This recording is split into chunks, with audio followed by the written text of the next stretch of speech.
Hello, friends. We're finding love, discovering lost money, digging into something delicious, and even doing a little dancing on today's show. I'm starting by grooving and getting real with Dove Award nominated singer, songwriter, and dancer Jonathan Traylor. Next, I'm speaking with two of the stars of the newest season of Love is Blind, the incredibly popular Netflix social experiment where singles get engaged before ever laying eyes on each other. Then we'll head to the kitchen with Sunda New Asian founder Billy Deck, along with his executive chef, to not only make a delicious dish in honor of Filipino American History Month, but also to discuss his upcoming documentary, Food Roots. Finally, I'm helping you find money you probably never knew you lost. And by the end of the segment, you'll be able to help your friends and family do the same. What are we waiting for? Let's get to all the goodness, because this is the Sami Cone Show. From the News Channel 5 Network, this is the Sami Cone Show. Jonathan Traylor is a husband, father, singer, songwriter, dancer, and now a guest on the Sami Cone Show. Is there anything you don't do? Oh, come on. Come on. Thank you for having me. Oh, thank you for being. I wanted to turn this into like a little bit of a jam set. Like, can we get some moves going? Oh, or we know. No. Okay, we'll do that later. It's so good to sit down with you in person. You're always so real with me, and I appreciate this. For sure. Where does that motivation come from to go beyond what the typical artist or faith representative would talk about? Because there's so much fluff. There's so much fluff going on in the world, and people follow a lot of people that aren't real. Yeah. You know, and they try to shape their lives off of things and people that are not real. Yeah. And when you do that, things fail. You end up failing. Things just kind of crumble. But I found out, like, follow Jesus. Yeah. He's real. The Word of God is real. Yeah. And when you do that, things fall into place. Yeah. Has becoming a dad changed that for you in terms of that? We were talking about how quickly time goes when you become a parent, but in terms of really being not just saying something, but doing something about it? Definitely. Because your kids see you, and they're relying on every word that you say. They trust every word that you say. And like, you got to follow through. You got to be real. You know what I'm saying? Because you're shaping this next generation. You're shaping them. And what they grow up to be, like, they got from you. You know what I'm saying? Yeah. So, it's a huge responsibility, a privilege, but a responsibility to pour into our kids, man. Yeah. Can I ask, as a black man, I mean, not to say there's more of a responsibility, but to teach your children things are not equal right now. Yeah. How do you manage that, and how do you wish we were further along in society, or where do you see things for your kids as they grow up? Definitely. I get frustrated a lot with what's going on, the climate that we're in, but I think it is my responsibility to remind my daughters that they're beautiful. God made you on purpose. He made you this way on purpose. You're beautiful. Yeah. He loves you. I love you. You're great. You know, and I'm always affirming my kids. And even when we drop them off at school, we tell them to be a light.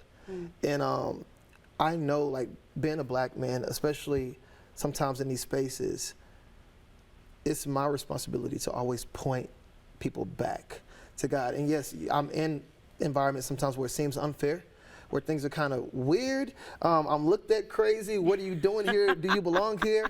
But God has called me to be a bridge builder. And being a bridge is not easy. Yeah. It's not easy for people to walk across you and do all. It's not easy, but it's my responsibility to make sure that everything that I do points back to God. And for them to experience His love by how I love them, you know. And you're doing that in such a unique way through your music. And I say this in the best way possible. You are a chameleon. Like, you are. I take it. You are a Dove Award nominated artist for Gospel Album of the Year. Let's go. I was listening to it last night. Every track is different and yet uniquely you. I love that. Like, I heard R&B vibes. I heard, like, old school 90s. I heard I had to say, my mom, who's almost 80, it was This Kind of Love. She's like, oh, yeah, that's really nice. Yeah. So take it as yeah. But then there was almost like Post Malone, but like Walk In kind of had these like little rap, like a little bit of everything. So how do you stay so true to you and still deliver on what your fans want and then be true to Jesus? That's good, yeah. And I love you said that word. I call my music gumbo music. Oh, that's good. There's something in there for everybody. Yes. But I have to be true because, like, again, we have so many songs that are just, no disrespect, just fluff. Yeah. You know? But like, give me something for Monday. Yes. For Tuesday, for Wednesday. Yes. I'm trying to make it to Sunday. Like I'm trying to make it through the week. Give me something, something I can dance to, something I can work out to, something that when I'm crying, I can say I'm gonna be okay. Yeah. I can put it on and say I'm gonna be all right. You know. So I try to make. I grew up on everything. I grew up on CC. I grew up on Kurt Franklin. I grew up on Coldplay. You know, I like a little NSYNC and Backstreet Boys. I like that stuff. You know. And the way I write, I don't want to try to make a formula out of it. Look, a lot of my songs are just a journal. Yeah. It's an open prayer or open conversation between me and God. And some songs I start off in my journal. Lord, I'm frustrated, or this is going on. God, I'm barely holding on. And I put it in song form later. And that's how some of these songs are written. They're just my real life. That makes it, because you were doing that on Instagram or on TikTok the other day, and I was like, yes, go that one, go with it. You're like, should I do this? I'm like, yes, keep doing it. And I thought, well, it comes through, it translates so much, and I agree with you. I don't love the cookie cutter formulas. I don't want to know what I can hear on the next track. I love being surprised. And I love, like you said, I mean, you said it so well of this is for Monday, this is for Tuesday. So, okay, where can people listen to your music? Everywhere. So everywhere you listen to music, all the platforms, Spotify, YouTube, Apple Music, all that good stuff. But also, if you go to jonathantraylormusic.com, you can get all my tour dates, all that good stuff. But yeah, follow me on all socials, Jonathan Traylor. That's it. Yeah. Thank you for being here. Thank you for having me. Make sure to follow him. Make sure to tune into the Dove Awards as well to see, I mean, whether you win or lose, you're already a winner. I'm grateful. It's fun though, right? Exactly. It's always fun to do it. It is. Thank you for being here, Jonathan. God bless you. You too. Is love really blind? Well, that's the question that we're asking right now of my next guests, who are stars of the insanely popular Netflix series Love is Blind. Welcome, Chris and Milton from season 5. Hi, gentlemen. Hi, how are you? Thanks for having us. Oh, I'm so good. So glad to have you. You know, there's another reality show that coins kind of the most dramatic ever. I would dare say that this season of Love is Blind is one of the most dramatic I've ever seen. Chris, can you tell me what it was like, and would you do this again if you given the chance? 100%. I loved every moment of it, from the highs and lows of falling in love and getting your heart broken, moving on. I loved every second of it. 100% do it again. Okay, well, that's good. Milton, I mean, did you feel any pressure? There weren't as many relationships that materialized from the pods as I think we would normally see. Did you feel any extra pressure because you were one of the ones that came out of the pods engaged? No, I never really focused too much on that. I think I mostly just did what's best for me. I thought with my heart, and I just continued to move forward with that. Yeah, I have to say, I mean, as kind of a self-proclaimed nerd, one of the things that you were talking a lot about is perception. And as someone that was watching the series, I thought it was so interesting that you were able to really, fairly level-headedly, may I say, remind every one of your cast members that, you know, there's the X, Y, and Z coordinate with it, and without giving too much away, the idea of that perception is really different, you know, based on what everyone is going through. Now that you've lived through this and seen some of the episodes, how would you say that perception has maybe changed or really affected your relationships? I don't think it has changed my relationship. I think I still live every day by the same values and virtues that my parents instilled in me. And I just continue to live life every day knowing who I am, and I understand like people's perspective of me may change and may alter slightly, but as long as I know who I am and I'm holding true to my morals and my values, I think I'm all right. Yeah, that's great. Chris, you got really deep really quick, I feel like, in the pods with Johnny. And there was something you said that I loved. You said the baby brother of love is caring for someone. And I just thought that was so unique. And as someone that's a parent of teenagers, and, you know, people now say talking to instead of kind of dating, you literally started in that talking to phase. How would you kind of describe how you had to reframe your thoughts of dating by getting into these pods?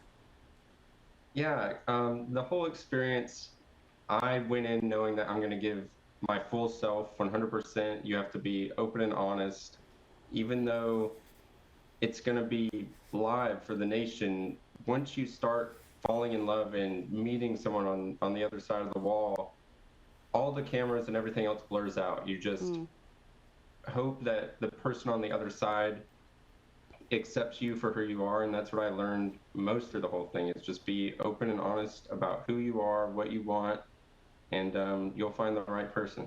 Yeah. Well, it's fun to watch. Sometimes it feels like a guilty pleasure to be a fly on the wall, but is there any advice you would give to either friends considering doing this, or maybe even, you know, Chris and Milton from a year ago before you got into these pods? What have you learned, or what are some of your biggest takeaways?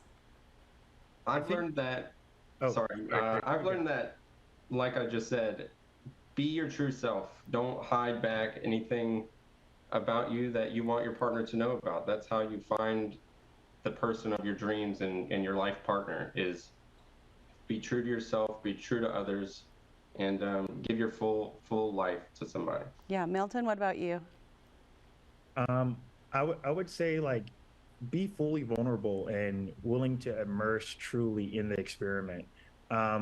If you're really looking to find a significant other and you're okay with being unconventional, then 100% take that chance. I mean, I don't know anywhere else where you'll meet a better group of people that you can connect with.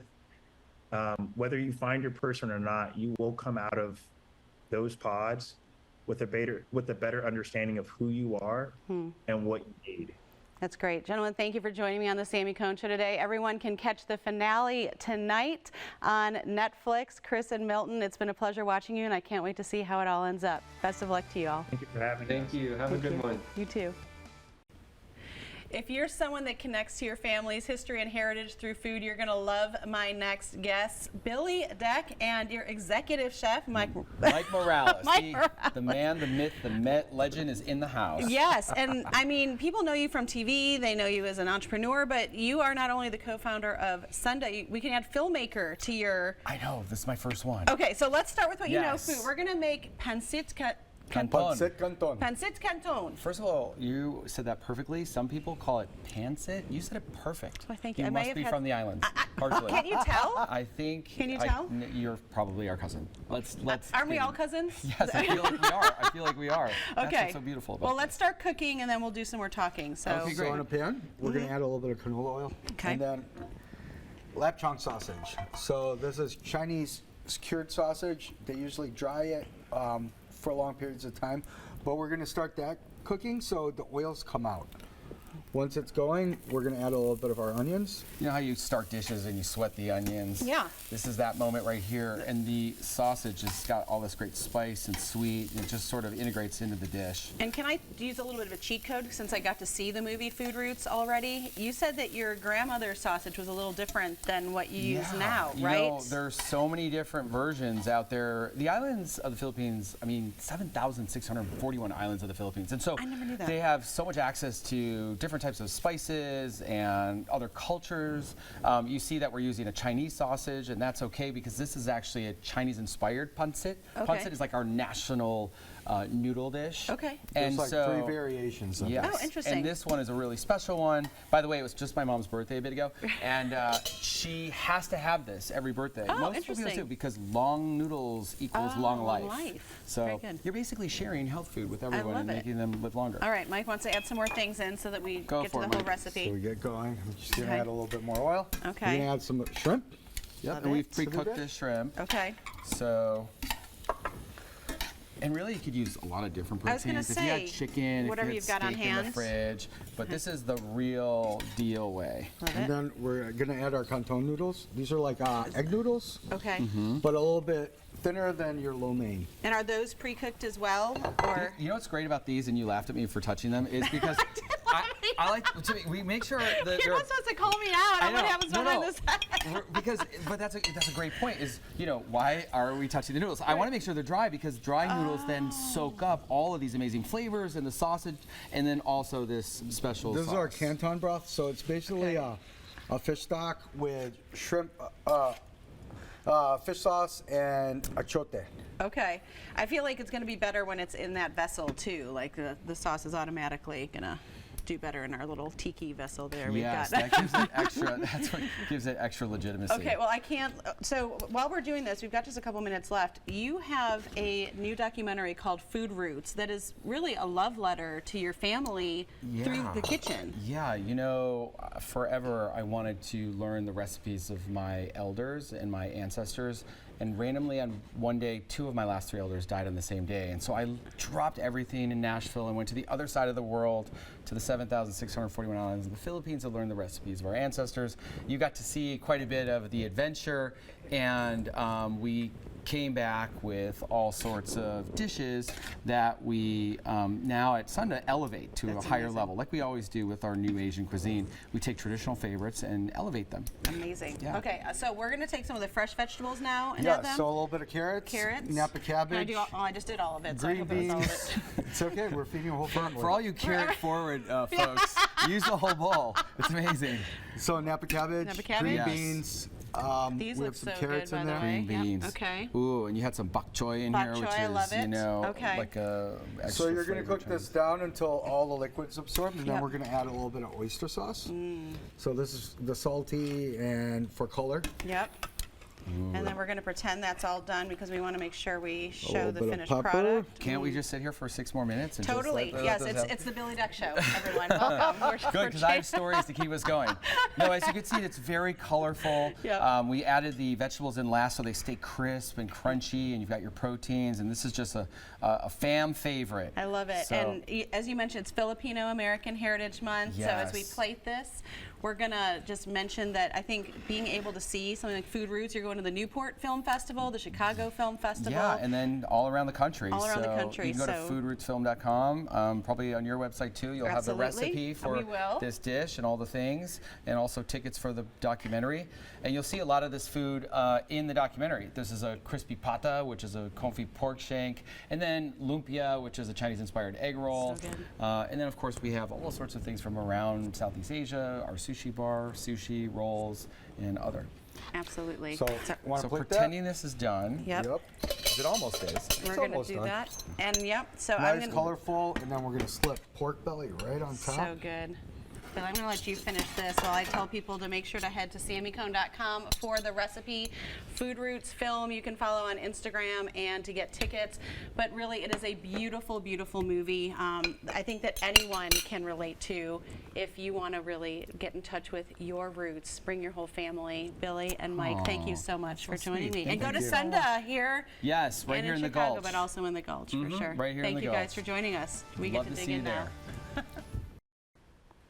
In case you missed it, I was on Talk of the Town earlier sharing some really valuable information about how to find lost money. Couldn't we all use that? I didn't want you to miss out on those resources, so I'm going to share those with you now. Let's take a look.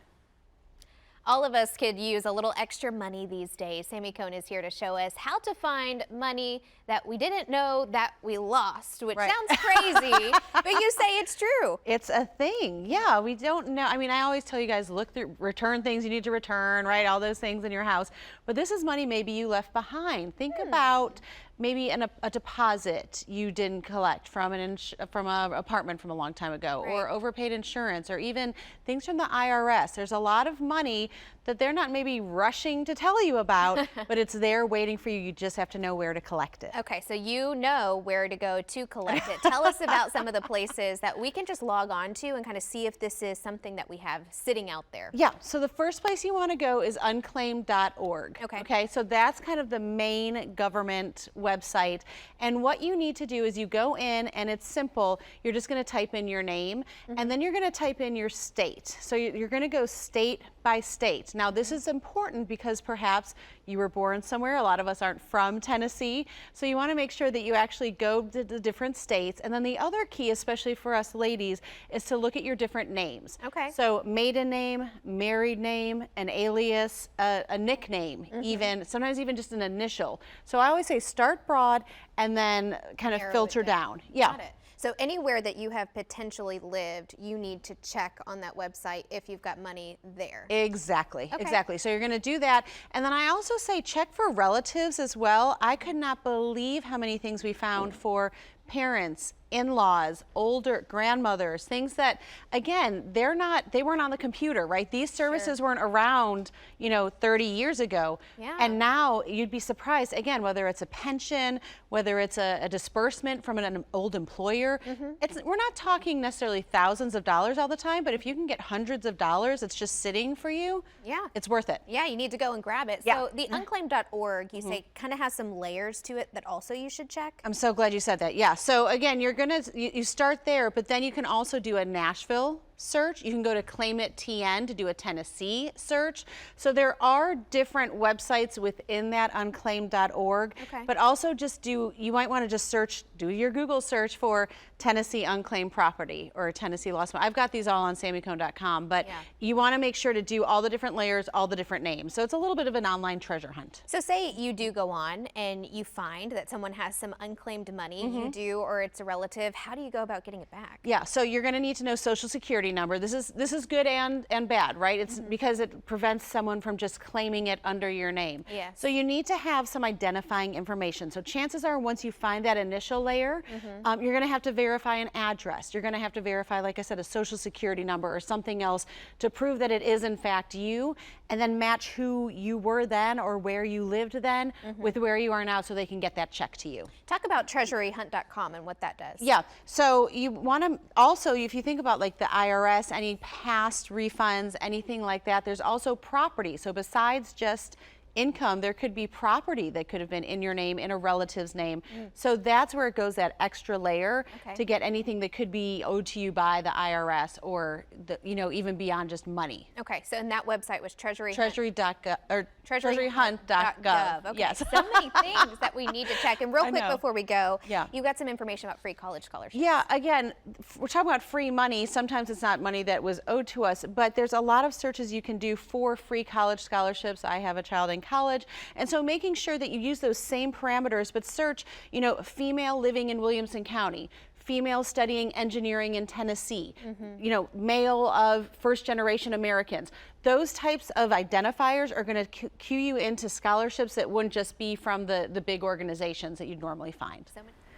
Whew, that was a lot of information. If you missed any of those websites or want a little more how-to, don't worry, I've got everything for you on samicone.com, plus a lot of other tips to help you live better on less. Now, this is a time of year, if you have anything laying around your home that you need to get rid of, I'm talking about returns, things that you could sell, things maybe you bought last year around this time that you're like, oh, I can't sell Christmas stuff in January. This is the time to make some extra cash by going on that local Facebook marketplace, something like that, to put some extra cash in your pocket now. I want to thank all of my guests today and thank you for coming here. Make sure you have a great day, make sure you make it great, and do not wait to tell someone you love how you feel about them. Bye, friends.